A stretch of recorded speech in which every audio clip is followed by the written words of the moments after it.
Good day, ladies and gentlemen. Just wanted to get back to you in regards to day 16 of my intermittent fasting and weight loss journey here.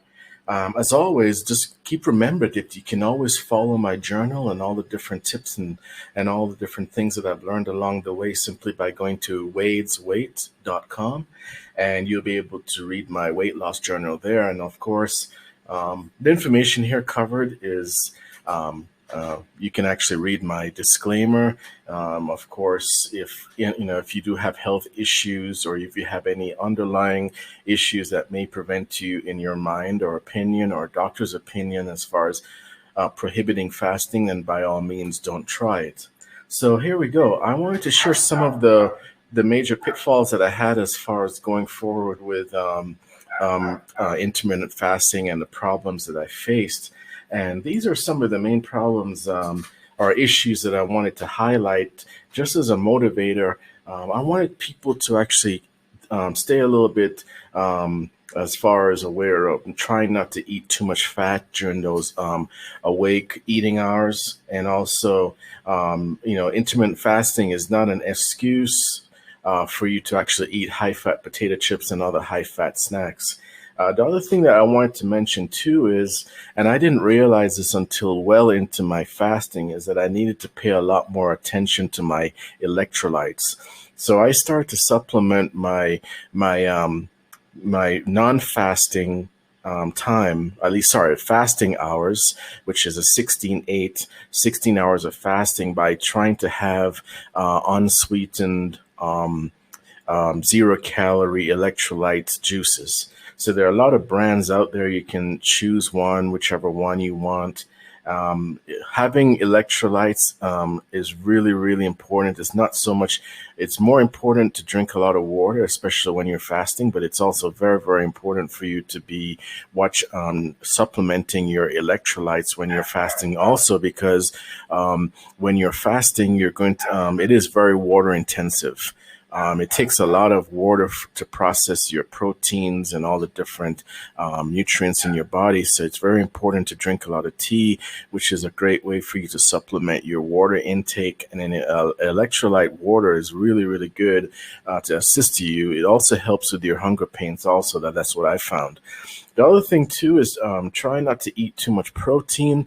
I know it's easier said than done. And I did mention that a lot of the recipes that I suggested in the first 2 weeks that I've used to lose the first 10 pounds in 14 days are high protein, such as my egg white sandwich. But there is, a lot of people tend to go overboard, and that eating a lot of protein requires increased hydration. It just takes a lot more out of your body to digest protein than any type of simple carbs like bread. You also want to take a look at foods that you're taking in as far as the glycemic index.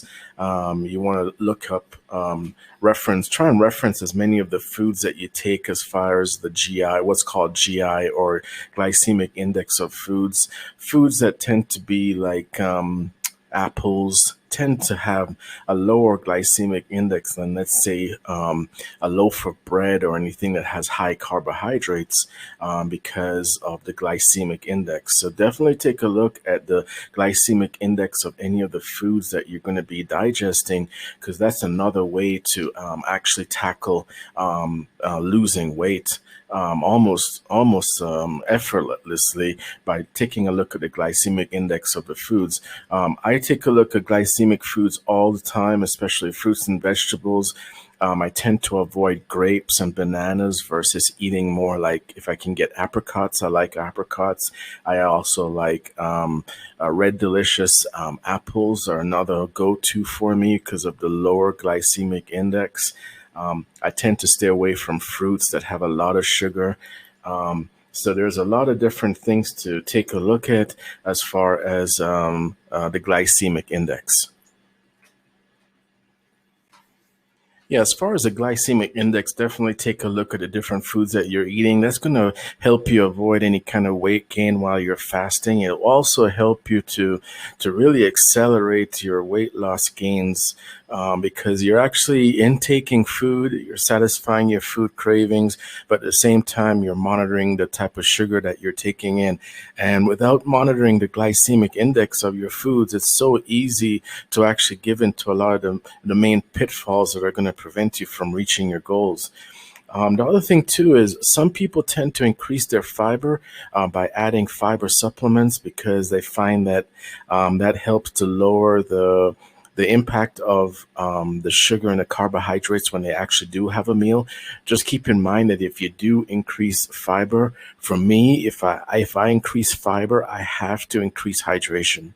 It just makes sense because that fiber is in your digestive system, and it's going to be absorbing a lot of water as it makes its way through. It's just natural. It soaks its way up. It volumizes, and it's really good for increasing your digestion and so forth, but it requires a lot more hydration. So that's another big reason to increase your hydrating while you're fasting. So with the 16-8, I would actually increase your water intake to 2 servings of 20 fluid ounces, which is one of those small Coca-Cola bottles. I keep one on hand, so it keeps me helps me to remind myself to intake 2 or 3 extra than I normally drink, just so that I know that I'm hydrating myself and I'm giving my body the water and fluid it needs to handle the fasting. The other thing too is you're going to have hunger pains in the morning. I've always mentioned this in a lot of my videos, and that's fine. Just keep in mind that with hunger pains, the green tea really helps a lot to tackle your hunger pains. And if you're going to add light exercise while fasting, it's always good to start out really, really light, and then you can proceed forward. And the last tip that I would have for you, which has worked really good for me, is you have to write down a short-term goal and a long-term goal. For me, my short-term goal was to lose 7 pounds in the first week or so, which I did. And then my second goal, whether short term or long term, is to lose another 10 pounds, get down to 219 by the end of January. And once I get to that goal, I'll make another goal probably in another month to shed and get under 210. And I'll just keep going. But you have to set goals, and goals will only help you to shed light on it's creative visualization for you to get to where you want to be. So I hope all these tips help going forward. As always, you can follow my weight loss journey at wadesweight.com, and you'll be able to see exactly some of the trials and tribulations that I went through as I chronicle my weight loss journey in my diary here. And I'm so appreciative to all of the subscribers who are actually tuning in. You guys give me the motivation to keep going, to not break my diet. Of course, now and then you have your cheat moments, and that's fine because I think you have to have a cheat moment or two in order to go forward and accelerate your growth. And a lot of the specialists in intermittent fasting and weight loss do believe that if you're fasting for a week, you need to have maybe a cheat afternoon where just one meal is a cheat afternoon on a cheat afternoon. So it's by all means to do whatever you need to get to your goal, even if you have to have a cheat moment, and that's fine because you're just basically satisfying your craving. It's short term, and then you're just going to move on and keep going it's a motivation for going into the next phase of your goal. So I do appreciate all of the support, all of the inquiries and comments, and I do hope this is helping everyone. Thank you so much, and please look forward to my next update. Thank you.